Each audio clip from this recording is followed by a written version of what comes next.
All right, it is still Tuesday. Joe's Perspective, Chapter 14. Talk about perfect timing. I could kiss Miss Frost. Well, not really, but I am happy to see her. I'll keep Joe for the rest of the day, she says. Fine by me. Mrs. Beam asks Miss Frost to bring Ravi along too. He seems kind of mad about it. I was mad too when I first started going to see Miss Frost. I didn't like the way kids looked at me when she came to get me out of class. Now, I'm used to it. I like Miss Frost, and I like being in the resource room partly because it's quiet there, and partly because of the M&Ms. Peanut M&Ms come in red, green, yellow, brown, orange, and blue, and they all taste exactly the same. I walk down the hall next to Miss Frost. Ravi walks a few feet behind us and doesn't say a word. Here we are, Ravi, says Miss Frost when we get to her room. Miss Frost's voice sounds like a cartoon bird, chirpy and high. Her hair reminds me of those long strips of cloth they drag over your car when you go through the car wash. She holds the door open for us, but Ravi just stands there. Is something wrong, Ravi? Miss Frost asks. Ravi pushes up his glasses and rubs his nose. Then he puts his shoulders back and stands up really straight. My name is not Ravi, he says. It's pronounced Ravi. I'm not going to bother to tell you how to pronounce my surname, because you'll never be able to say it right. Miss Frost looks surprised. I'm very sorry if I mispronounced your name, she says. I certainly didn't mean to offend you. I don't belong here, he says, pushing his glasses up again. I speak perfect English. I was at the top of my class in India. My IQ is 135. I don't need special help. I'm not like him. He points his finger at me. I've been coming to Miss Frost's room since kindergarten. She was the one who figured out I have APD. My mom cried when she heard. My dad just got mad. He thinks APD is made up.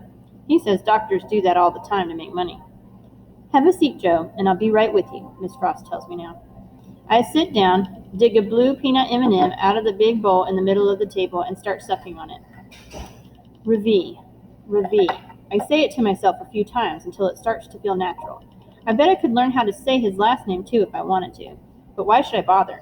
I have more important things to think about, like the fact that my dad called to say he's cutting his trip short and coming home early. I have a feeling it's because my mom told him about what happened in the cafeteria yesterday. Miss Frost takes Ravi over to the other side of the room, to the listening lab. He sits down and puts on a pair of headphones. But his legs are jiggling around under the table, and I can tell he's still mad. For a minute, I thought maybe we could be friends, but now I know that's not ever going to happen. Whatever. After Miss Frost gets Ravi set up in the listening lab, she comes over and sits down beside me. Are you okay, Joe? She asks. I shrug and dig another blue peanut M&M out of the bowl. Blues are my favorite. Ravi was upset, she says. He's a long way from home and still adjusting. I'm sure he didn't mean to hurt your feelings. He didn't, I tell her. Everybody thinks I'm dumb. I'm used to it. Miss Frost looks sad. Did you know your mom stopped by to see me on her way to work this morning, Joe? She asks. I shake my head. Why can't my mother keep her nose out of my business? Can we talk about something else, please? I say. Like what? Asks Miss Frost. I try to think of something that has nothing to do with my mom or her new job. Did you know that if you suck on a peanut M&M long enough and you're careful not to bite down, you can actually feel each one of the layers dissolving in your mouth? Miss Frost smiles. Go on, she says. Most people probably think there are only 3 layers in a peanut M&M, but it's not true. There are 4. The first one is the hard-colored part on the outside. Next, there's a thin white layer. That's the part most people don't know about. Then comes the chocolate, and when that's gone, if you've done it right, you end up with a nice smooth peanut sitting on the end of your tongue. Miss Frost is still smiling. That's a very interesting observation, Joe, she says. It's also a sequence. Sequences are something Miss Frost and I worked on a lot together. She says if I can think about things in order, first, next, then, and finally, it will help my brain stay organized. Pick your distractors, Miss Frost tells me. I get up and go over to a shelf filled with things like kitchen timers, wind-up toys, and music boxes. I choose an old Mickey Mouse alarm clock and a battery-operated snow globe with a Santa Claus wearing a Hawaiian shirt inside. As I carry them back to the table, I catch a whiff of something spicy. It must be Ravi's lunch. Ready? Miss Frost asks me. The alarm clock is ticking loudly. I set the snow globe on the table beside it and turn it on. A blizzard of glittering white snowflakes swirls around the plastic Santa Claus. Ready, I say. She hands me a copy of Sports Illustrated.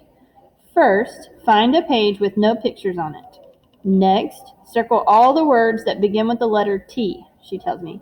Then, copy the T words out on a piece of paper. And finally, fold the paper in half and bring it to me. Got it? Tick, tick, tick. I tell my brain to ignore the sound of the clock and the swirling flakes in the snow globe and focus on what Miss Frost just said. Find a page with no pictures. Circle the words that begin with T, I say, repeating the instructions. Then what? She asks. The Santa in the snow globe is holding a sign that says, Hollywood, here I come. That gets me thinking about Evan and Ethan. I wonder how they're doing in California. That gets me thinking about the part in Bud, Not Buddy, where Bud tries to sneak onto a train with his best friend Bugs, only he ends up getting left behind with some girl named Deza who wants to kiss him. I don't know what I'd do if some girl tried to kiss me. Probably bite her. Then what? Miss Frost asks again. Crud. I totally lost my train of thought. I hate when that happens. Focus, Joe, Miss Frost tells me. Tick, tick, tick. I close my eyes and try hard to remember the rest of the instructions she gave me a minute ago. Copy all the T words out and write them on a piece of paper, fold it in half, and give it to you. Way to go, Joe, Miss Frost says, putting her hand up to give me a high five. Miss Frost doesn't know that high fives are corny. I look over at Ravi to see if he's watching, but luckily he's busy looking at the dictionary. He asks again if he can go back to class, and this time Miss Frost goes over to talk to him. I can't hear what they're saying, but I guess she gives in and decides to let him go because he shoves his stuff in his backpack real fast and heads straight for the door. Fine by me. Miss Frost offers Ravi an M&M from the candy bowl, and even though there are plenty of other colors, wouldn't you know it, he reaches in and takes out a blue one. What really ticks me off is that it's a double, 2 M&Ms stuck together. Those are rare.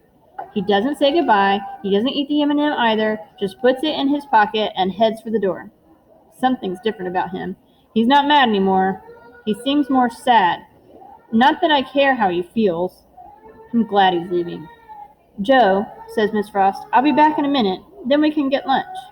As soon as she's gone, I put down my pencil and dump the whole bowl of M&Ms out on the table. I go through them one by one looking for doubles, but there aren't any more. Doubles are rare, especially blue ones. I'm kicking myself. How could I have missed that?